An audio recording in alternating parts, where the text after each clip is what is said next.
अल्लाह ताली ने सबसे पहले औरत की शर्मगाह को कब और क्यों पैदा फरमाया, और कौन से जिस्म के हिस्से अल्लाह ने इंसान को बतूर अमानत अता फरमाए हैं। हजरत हवाली सलात वसलाम को हुआ क्यों कहा जाता है, और अल्लाह ताली ने औरत को कब और क्यों पैदा फरमाया। हजरत हवाली सलात क्यों कहा जाता है। प्यारे दोस्तों, इन तमाम तर सवालात के जवाबात हम आपके साथ शेयर करेंगे,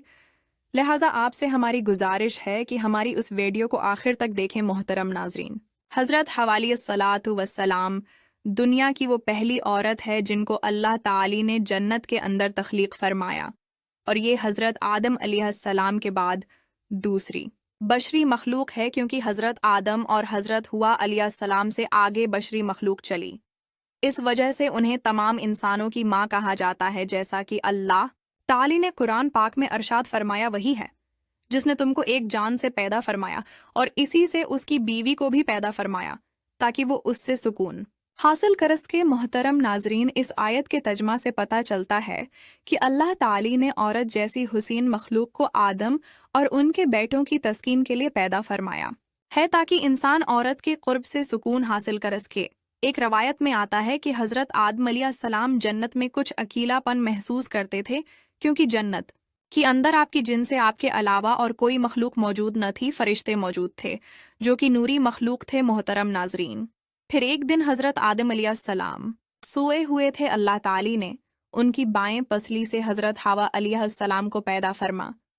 जब हजरत आदम अलैहिस्सलाम बीदार हुए और आप अपने पास हुसैन व जमील औरत को पाया, तो हजरत हुआ अलैहिस्सलाम से पूछा, तो कौन है और तुझे अल्लाह ने किस तरह और क्यों पैदा फरमाया। हजरत हुआ अलैहिस्सलाम ने जवाब दिया कि मुझे अल्लाह ताली ने आपकी तस्कीन के लिए जिसे चाह पैदा फरमाया। फिर आपके दिल के अंदर उनके हिसन जमाल को देखकर करीब होने और छूने की ख्वाहिश पैदा हुई, जिस पर आप अलैहिस्सलाम उनकी तरफ आगे बढ़े, लेकिन अल्लाह ताली ने आप अलैहिस्सलाम को मना फरमा दिया और हुक्म हुआ कि पहले उसको निकाह का पैगाम दो और निकाह करो, फिर उसके बाद करीब होकर उनको छू सकते हो। चुनांचे आप अलैहिस्सलाम के अंदर अर्ज किया कि या अल्लाह मैं उनके साथ निकाह कैसे करूं। अल्लाह ताली ने इंशाअत फरमाया कि तुम उनसे निकाह करने के लिए मेरे प्यारे हबीब हुजूर सल्लल्लाहु अलैहि वसल्लम पर दरूद पाक पढ़ो। चुनांचा हजरत आदम अलैहिस्सलाम ने हुजूर सल्लल्लाहु अलैहि वसल्लम पर दरूद पढ़ा। प्यारे दोस्तों, ये दुनिया का वाहिद निकाह था जिसके अंदर अल्लाह ताली और उसके फरिश्ते ने शरकत फरमाई। जब निकाह हो चुका तो हजरत आदम अलैहिस्सलाम ने हजरत हुआ अलैहिस्सलाम से कहा कि आप मेरी तरफ चलकर आती हैं या फिर मैं आपकी तरफ चलकर आऊं। उन्होंने कहा कि आप मेरी तरफ चलकर आएं, यही वजह है कि आज भी आदम अलैहिस्सलाम के बेटे औरत की तरफ चलकर जाते हैं, और अगर आदम अलैहिस्सलाम खुद चलकर ना जाते तो हमेशा औरत मर्द के पास चलकर आती। मोहतरम नाजरीन, इसी सबब से बाज़ लोगों का ये कहना है कि दुनिया के तमाम मर्दों के अंदर उनके बाप आदम अलैहिस्सलाम की तरफ औरत के करीब होने और उसे छूने और उनके क़ुर्ब से लज्जत पाने की ख्वाहिशात पैदा होती हैं, और चूँकि ये निकाह के बगैर हराम है, इसी वजह से इंसान को गैर मुहर्रम औरत को देखना हराम करार दिया गया, और उसके साथ तन्हाई को भी अल्लाह ताली ने हराम करार दिया है, क्योंकि ये चीज़ें इंसान की फितरत के अंदर दाखिल हैं। रवायात के अंदर आता है कि अगर तुम्हें कोई ये कहे कि पहाड़ ने अपनी जगह छोड़ दी तो इस बात को मान लो, लेकिन अगर तुम्हें कोई ये कहे कि किसी इंसान ने अपनी फितरत को छोड़ दिया तो कभी यकीन न करो, क्योंकि कोई भी इंसान अपनी फितरत से कभी भी नहीं बदल सकता। प्यारे दोस्तों, इमाम जलाल अद्दीन ने अपनी किताब निकाह में इस बात को जिक्र किया है कि बेशक शर्मगाह इंसान में अल्लाह ताली की इमानत है,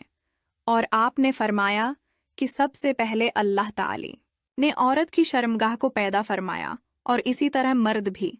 लेकिन औरत को खास इस वजह से किया गया, और औरत अच्छी नेक और पासार होगी तो उसका घर भी अच्छा और ज़्यादा कायम रहेगा। और हज़रत अब्दुल्ला बिन उम्र रज़ी अल्लाह ताली अन्हु से रवायत है कि इंसान में सबसे पहले अल्लाह ताली ने शर्मगाह को पैदा फरमाया और फिर इरशाद फरमाया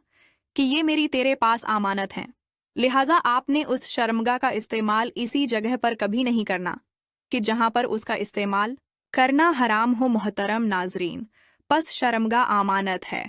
कान भी अमानत हैं, आँखें भी अमानत हैं। हज़रत माविज़ और अब्दुल्ला बिन उमर ज़ी अल्लाह ताली अन्हु से रवायत ہے کہ اللہ تعالی نے سب سے پہلے انسان کی شرمگاہ کو پیدا فرمایا اور پھر جب مکمل ہو گئی تو ارشاد فرمایا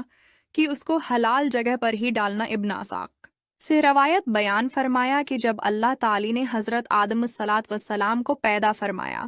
پھر اس کے بعد ان کی زوجہ ہوا کو پیدا فرمایا تو اللہ تعالی نے ان دونوں کی طرف ایک فرشتی کو بھیجا اور اس سے کہا کہ جاؤ اور حضرت آدم علیہ السلام کو ہم بستری یعنی مباشرت کا طریقہ بھی سکھاؤ اور انہیں مباشرت کرنے کا حکم دو۔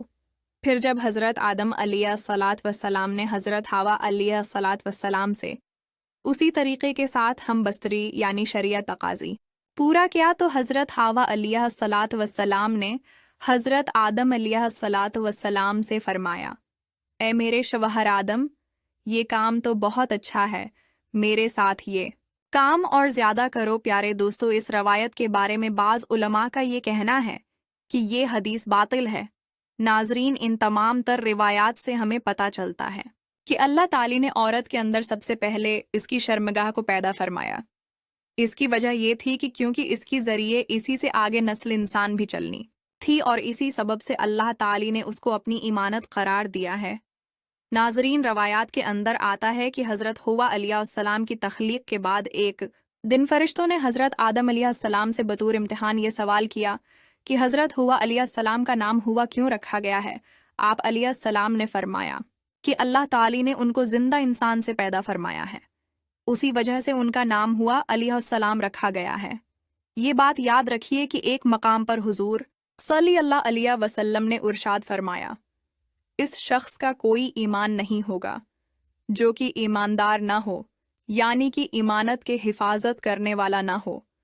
لہٰذا آپ تمام مسلمانوں پر یہ لازم ہے کہ وہ اپنی آنکھوں، کانوں اور شرمگاہوں کی حفاظت کریں اور ان کو صرف اللہ تعالی کے حلال کردہ کاموں کے اندر استعمال کریں۔ ان لوگوں کا کوئی بھی ایمان نہ ہوگا جو ان کو حرام کاموں کے اندر استعمال کرے گا، اور ان چیزوں کو حرام کاموں کے اندر استعمال کرنا ایمان کی محرومی کا سبب بن جائے گا، اور ایمان سے محرومی ہی جہنم کا سبب بنے گا۔ محترم ناظرین، حضور صلی اللہ علیہ وسلم نے ارشاد فرمایا کہ اس شخص کو قیامت کے دن عرش کا سایہ نصیب نہ ہوگا، جس دن اللہ کے عرش کے علاوہ اور کوئی سایہ نہ ہوگا، کہ جس کو کسی حسین و جمیل عورت نے زنا کی دعوت دی تو اس نے مان لی۔ اللہ تعالی سے دعا ہے کہ اللہ ہم سب مسلمانوں کو زنا جیسی لعنت سے دور رہنے کی توفیق عطا فرمائے، آمین۔ ناظرین، کامنٹ سیکشن میں اللہ تعالی کے 99 ناموں میں سے ایک نام ضرور ٹائپ کریں۔ اگر ویڈیو اچھی لگی ہو تو ویڈیو کو لائک کریں، شیئر کریں اور چینل کو سبسکرائب کرنا مت بھولیں۔ ملتے ہیں اگلی ویڈیو میں۔